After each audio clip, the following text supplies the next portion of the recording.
बच्चों, धारावाही लूप पर बलयुग्म आघूर्ण हम लोग पढ़ रहे थे। पिछले 2 वीडियो में हम इस चीज़ को समझ रहे थे कि जब किसी आप धारा लूप को चुंबकीय क्षेत्र में रखते हैं तो उस पर एक बलाघूर्ण कार्य करता है, और उस बलाघूर्ण का जो मान हमने निकाला था कि टाउ बराबर m क्रॉस b,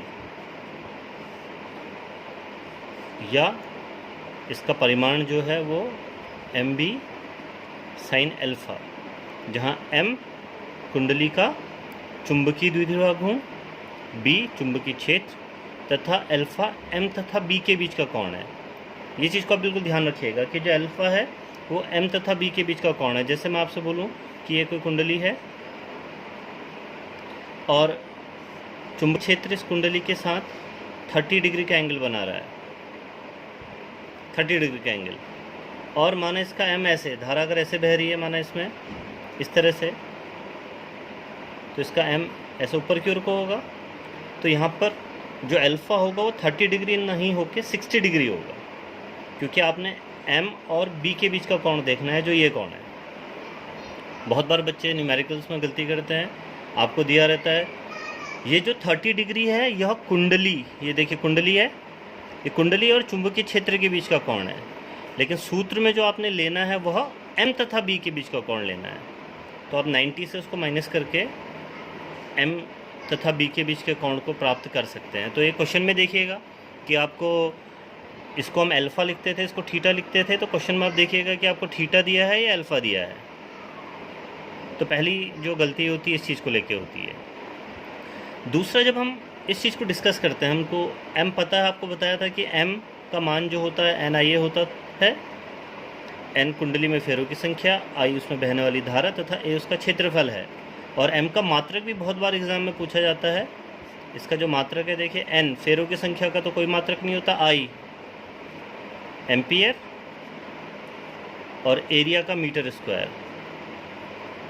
तो इसका जो मात्रक है वह एम्पियर मीटर स्क्वायर, m का मात्रक। यह भी एग्जाम में पूछा गया है कि जो चुंबकीय द्विध्रुव आघूर्ण होता है उसका मात्रक क्या है, तो एम्पियर मीटर स्क्वायर। अब यहाँ पर यह बात आती है कि इस टॉर्क का मान अधिकतम कब होगा। तो आपको पता है कि अल्फ़ा का अधिकतम मान कितना हो सकता है, बताइए। ये अगर आपके पास एक कुंडली है ऐसे, और माना इसमें ऐसे धारा बह रही है, ऐसे कुंडली का जो फ्रेम है वो ऐसा है, देखिए ऐसे, ये ऐसे कुंडली रखी हुई है और इसमें इस प्रकार से धारा बह रही है। तो यदि मैं दाएं हाथ के अंगूठे का नियम का प्रयोग करूंगा तो देखिए इसमें धारा ऐसे बह रही है।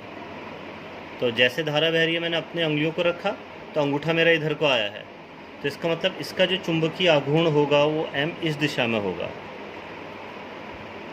m। तो यदि मैं चुंबकीय क्षेत्र को भी इसी दिशा में ले लूं, b, तो m तथा b के बीच का कोण कितना है बताइए।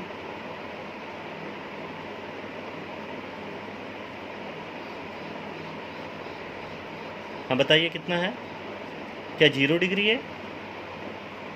जिस दिशा में m है उसी दिशा में b भी है, तो m तथा b के बीच का कोण 0 डिग्री। और इस सूत्र से अगर आप टॉर्क देखेंगे तो m भी साइन 0 डिग्री, तो टॉर्क बराबर 0। तो इसका मतलब यदि m तथा b एक ही दिशा में हैं तो कुंडली पर कोई भी टॉर्क एक्ट नहीं करेगा, उस पर लगने वाला जो बलाघूर्ण है वह शून्य होगा। कैसे, फिर से समझिए। m की दिशा आपको निकालनी आ गई है। फिर से इस चित्र को समझने के लिए ऐसा सोचिए कि कुंडली मैंने ऐसे रखी है और चुंबकीय क्षेत्र इस दिशा में, देखिए काली पेन की दिशा में से बह रही है। तो m की दिशा निकालने के लिए मैंने अपने उंगलियों को ऐसे घुमाया, तो देखिए मेरा थंब इधर की ओर को आया है, तो इसका मतलब m भी इसी दिशा में। इस अवस्था में यदि आप देखेंगे तो कुंडली तो चुंबकीय क्षेत्र के साथ 90 डिग्री के कोण पर है, देखिए, लेकिन m और b के बीच का जो कोण है वह 0 डिग्री है। तो इस अवस्था में जो कुंडली पर जो बलाघूर्ण है वह शून्य होगा। इसको आप स्थायी संतुलन की अवस्था भी बोल सकते हैं। दूसरी अवस्था देखिए, यदि मैं कुंडली को, चुंबकीय क्षेत्र मेरा ऐसा ही है b, लेकिन कुंडली को यदि मैं अब ऐसे रख दूँ इस तल पे, ऐसे देखिए, अभी तक मैंने इसको ऐसे रखा था, चुंबकीय क्षेत्र मेरा यह है, देखिए फिर से समझिए, ये चुंबकीय क्षेत्र की दिशा है B, और मैंने कुंडली को ऐसे रख दिया है। तो ऐसे रखने पर इसका जो चुंबकीय आघूर्ण है वो भी इसी दिशा में है, 2 के 2 एक ही दिशा में, देखिए। तो M और B की एक ही दिशा है, तो इस पर कुल बल आघूर्ण जो कार्य करेगा वो 0 होगा। इस वाले केस में मैंने क्या किया है कि कुंडली को ऐसे रख दिया, ऐसे, और माना धारा इसमें ऐसे बह रही है। तो अगर अब मुझे इसका M की दिशा निकालनी होगी तो क्या वो ऐसे ऊपर की ओर आएगी, देखिए ऐसे। तो इस स्थिति में चुंबकीय क्षेत्र तथा B के बीच का कोण, ये चुंबकीय क्षेत्र है देखिए, और जो B आएगा वो ऐसे ऊपर को आ रहा है ऐसे, सॉरी M, और B इधर को है। तो अब इनके बीच का कोण कितना हो गया, 90 डिग्री। तो इसका मतलब इस दिशा में अल्फा का मान कितना है, 90 डिग्री। तो यदि अल्फा 90 है तो टॉर्क कितना आ गया बताइए, MB साइन 90 डिग्री, साइन 90 का मान 1 हो जाता है, तो टॉर्क का मान MB आ गया, और यह अधिकतम टॉर्क है, मैक्सिमम। तो यदि आपसे पूछा जाए कि किसी कुंडली पर, किसी धारावाही कुंडली को जब आप चुंबकीय क्षेत्र में रखते हैं तो उस पर अधिकतम बलाघूर्ण कब कार्य करता है, तो अधिकतम बलाघूर्ण तब कार्य करता है जब कुंडली, ये देखिए कुंडली है PQRS, और ये चुंबकीय क्षेत्र है। तो चुंबकीय क्षेत्र और कुंडली जो है एक ही तल में है, मतलब उन दोनों के बीच का कोण 0 है। फिर से एक बार समझिए, देखिए ये कुंडली थी और चुंबकीय क्षेत्र ऐसा था, तो कुंडली और चुंबकीय क्षेत्र के बीच का कोण तो 0 है, लेकिन M और B के बीच का कोण, ये देखिए, ये 90 डिग्री है। बात समझ में आ रही है? इस अवस्था में चुंबकीय क्षेत्र ऐसे था, देखिए कुंडली थी। इस अवस्था में कुंडली और चुंबकीय क्षेत्र के बीच का कोण तो 90 डिग्री है, ये देखिए वाला कोण।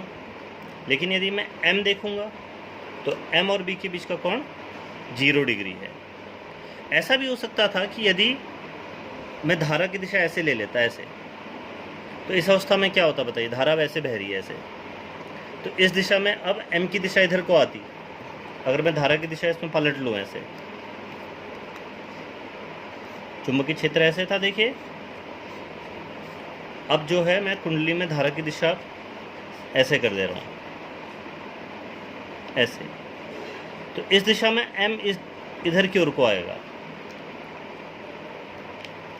और M तथा B के बीच का कोण 180 डिग्री हो जाएगा। जो अल्फा है वो 180 डिग्री हो जाएगा, और यदि अल्फा 180 डिग्री होगा तो साइन 180 फिर से 0 होता है, तो टॉर्क का मान फिर से 0 हो जाएगा।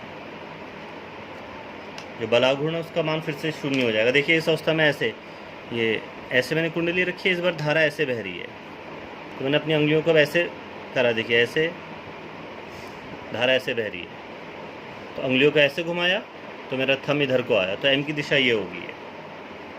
तो इस प्रकार से ये जो 3 अवस्थाएं इंपॉर्टेंट अवस्थाएं हैं, यहाँ पर M तथा B के बीच का कोण 0 डिग्री है, तो कुंडली पर लगने वाला बलाघूर्ण भी 0 होगा। और इस अवस्था में जब अल्फा 90 डिग्री है तब कुंडली पर एक अधिकतम बलाघूर्ण कार्य करेगा, तथा जब अल्फा 180 डिग्री है उस अवस्था में भी टॉर्क का मान 0 होगा। तो इस पर भी तुम्हारे बोर्ड में बच्चों क्वेश्चन पूछे जाते हैं। ये जो M का मात्रक है यह इम्पॉर्टेंट है, ये सूत्र इम्पॉर्टेंट है, इस सूत्र पे न्यूमेरिकल आते हैं, तो आपको ये ध्यान रखना है कि अल्फ़ा क्या है, अल्फ़ा M और B के बीच का कोण है, और M क्या है, कुंडली का चुंबकीय द्विध्रुव आघूर्ण। तो आप इस सूत्र पर आधारित प्रश्न भी कीजिएगा और इस कॉन्सेप्ट को समझने की कोशिश कीजिएगा। Thank you.